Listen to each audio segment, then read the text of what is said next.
16. Clouds of dust rose from around the lamb as it settled into the upright position.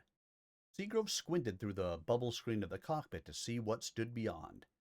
He could feel his heart racing. He was frantic to get outside. He pounded on the quick release of his harness, unaware that the clips had come free on the first stroke. Not wanting to waste time, he pushed the control bars out of his way and snapped open the cockpit emergency access hatch instead of dismounting through the normal rear opening and down the chain ladder. The coaxial cable connected to the neurohelmet nearly strangled him as he leaped up from his seat.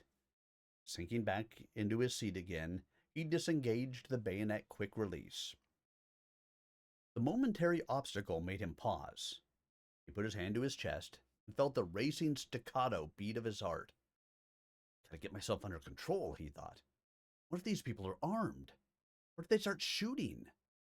I'd better be more careful. He forced himself to breathe deeply. Ah, he thought, that's better. He let some of the dust clear from his vision screens. There was the city. The building directly in front of the lamb was one of the more substantial structures he'd seen on his first two passes. The front had been slightly damaged by the exhaust gases of the lamb drive, and it was pockmarked where bits of rubble from the street had blown against it. The openings in the face of the building had probably been glazed, but the force of the landing blasted as well as the debris had removed all of it. Blank openings stared back at the lamb pilot. Seagroves might have felt remorse at the damage he'd caused, but that was not the emotion that flooded through his body as he sat in the command chair. He could see the glint of gold even among the debris. He leaned forward in his seat to get a better look, squinting through the settling dust at the bright points of light in every window. The window frame catches were of gold. Gold! Gold! His mouth went dry. This must be the most important building in the entire enclave. The people must be so rich that they could secure their windows with latches of gold. He started to giggle. He looked again at the facade. It was beyond his comprehension. The window latches were of gold. So were the knobs on the great doors that stood directly in front of the lamb. So were the hinges on the doors, and the door knockers, and the light fixtures on the walls. His eyes swept down the street. The street lamps were of gold. So were the sewer covers. This place was a dream come true. He was so busy cataloging the wealth that he didn't notice the people beginning to gather in the streets. At first, it was only a few faces at the windows, the ones that had been blasted open, as well as those that still had glass. Then there were figures at the doors, and finally there were people creeping out of the buildings and hugging the walls. Blank faces stared up at the towering piece of machinery that had descended on them without warning. Fear and awe were reflected in those eyes. No one approached the lamb. At last, Seagroves could stand the tension no longer. He had to get closer to the gold. The neurohelmet disconnected, he crawled out the port side of the cockpit emergency access hatch. It was only then that he became aware of the people standing in the small square, and only then because they began to scream.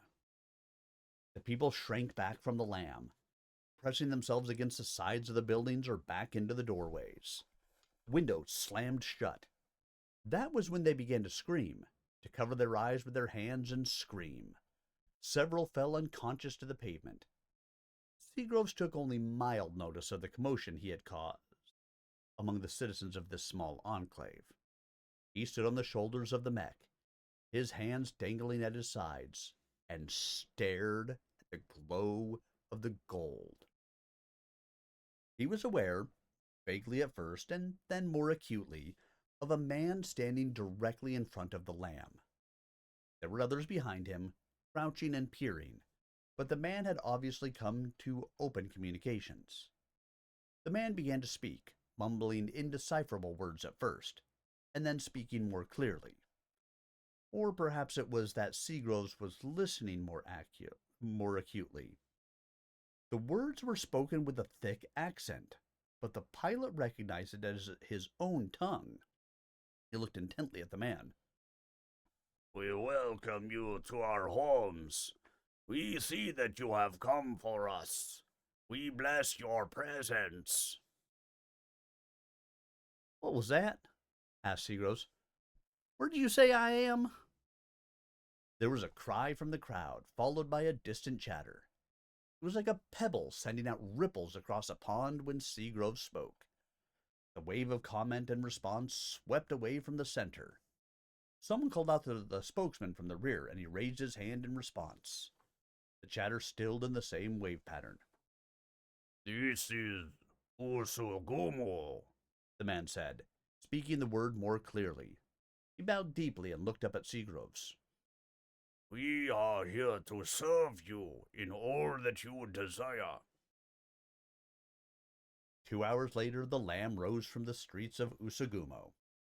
Seagroves still couldn't really grasp what had happened. It was a dream, but it wasn't. The cockpit stowage boxes were filled with bits of gold he had been urged to collect from Usugumo. He must have picked up 300 kilos of the stuff. 300 kilos. It was a fortune. He'd be able to buy anything he wanted. Another couple of hauls like this, and he could retire. In 2 hours, he'd made as much as a very successful mech lance could make in a year. And he didn't have to share it with anyone. That brought him back to reality. He would have to report on the mission to both Takuda and Vost, which meant having to explain a 2-hour gap in his flight recorder. Engine malfunction would serve. Just to add face value to his tale, he set the lamb down in some open ground and stomped around for a while. That would serve to show that the mech had actually gone down somewhere. Then he flew back to the drop ship crash site. The report to Takuda, along with the flight record that had been preserved, was straight and to the point. There was not much Seagroves could add to the data that had been stored in the visual and sensor portions of the log. There was a printout of the possible number of heat sources and their supposed type. Lots of fossil fuel burners in all 3 locations as well. Takuda retired to study the log and contemplate the situation. The report to Vost was quite different. Seagroves had only one enclave to tell about. The engine malfunction provided an excuse for the lack of information on the other areas. He tried to contain himself, but it was impossible. "They're so rich," he blurted out. "You wouldn't believe how rich they are. They just gave me this stuff." He thrust out a handful of the gold trinkets he'd taken. Vost stared down at the cluster of gold objects. What Seagroves said made some sense. The Usugumo were certainly rich. What about the others? They had to be equally rich. There was no need to commit the lance just yet. Did you make a deal? He asked Seagroves. The lamb pilot gulped. No, he thought. I don't think I did. But I may have. I can't remember. Certainly not, he said with emphasis. I wouldn't do that. He wasn't nearly as sure as he sounded. Don't lie to me, Seagroves, said Vost, his mouth a thin line and his eyes on fire. If I find out different, I'll skin you alive. You'll never find out if I'm careful, thought Seagroves. He looked the mercenary commander in the eyes. It's the truth, he said. The meeting that night between Takuda and Vost was attended by all. Even those who should have been on watch had moved quietly to the outer edge of the circle marked by the firelight.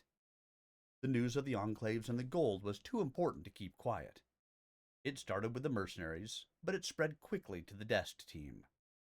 The jump ship and drop ship crews saw no reason why any of this should be secret, and by the time the 2 leaders met, it was common knowledge that Seagroves had landed in or near at least one of the enclaves.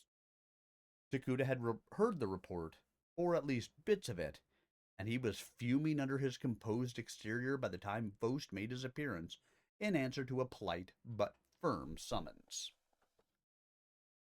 Takuda wasted no time explaining what he knew about the day's activity.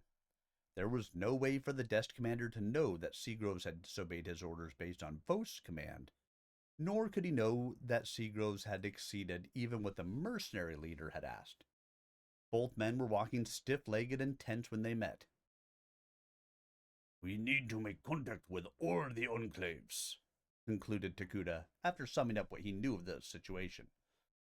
"From the pictures I've seen of the defensive works around each, the three enclaves seem hostile toward one another. It's very puzzling to me. They are obviously from an ancient Draconis Combine ship, either a military expedition or a colonization mission that was lost some 500 years ago. How could they have gone so wrong? How could they have spent 500 years fighting? They had the chance to found the perfect Bushido society." "Who cares what they've been doing?" countered Vost. He was frustrated by the desk commander's philosophical maunderings. "This is our chance. We can get in there and take over everything. Or we can help make peace. From what I've seen in the report, those people are quite primitive. We could make them come to terms with each other. We could be their teachers." "Teachers? You're hopeless, Takuda. I don't want to be their teacher in a peaceful society. I want to run things. I say we should sell to the highest bidder, and then go and stomp on the rest of them. That's what soldiers do." "That's what mercenaries do," said Takuda in a level voice. "That is not what soldiers do. Soldiers serve the coordinator in the Draconis Combine. We fight when it is required, and we are prepared to die for the dragon. But fighting is not our reason for being. Service is the reason we exist. Into our hands has been delivered the fighting power of the state, and we should not abuse that power." "Are we going to make contact with the enclaves?" Vost was standing now, his hands on his hips. He was almost nose to nose with Takuda. The desk commander didn't budge. "Of course we are, Pilot Vost. It has been my intention ever since your pilot returned that we should make contact. According to him, the enclaves are less than 100 kilometers from here. We can send out ground patrols. They can make contact and be back in less than a week." "And what are we supposed to do while all that's going on? Sit on our hands? Twiddle our thumbs?" Vost, unable to make Takuda wince, turned his back on the desk commander. "I'll call for a vote right now. I say we break out the mechs and make the best deal. Who's with me?" There was a noticeable tensing among those gathered around the central fire. This conflict could result in the fracturing of their little society, but even the most insensitive members of the organization could hear the sibilant whispers of laser rifles being taken off safe. It was the desk members who'd been assigned the watch, standing now just outside the rim of light thrown by the fire. Said Jacobs, clearing his throat and standing. "Perhaps the problem has more than one solution. What Shosar Takuda says about contact is quite correct. We need to do that. On the other hand, perhaps Pilot Vost is right and we should break out the mechs." He nodded to both leaders in turn. But it will take at least a week to free the mechs, and if what Shosar Takuda has said is true, we can have the information by then." "That's fine with me," snarled Vost. "Just as long as we have something going on while Takuda and his troops are fiddle-farting around." "We will not be fiddle-farting around, Pilot Vost." It was as close as the desk commander had come to visible anger. "Mr. Jacobs has a good idea. I will organize a patrol for tomorrow. You and Mr. Jacobs can prepare a plan to free the mechs." "We'll do more than just prepare a plan, Takuda. We'll have the mechs out and ready by the time your little patrol is back."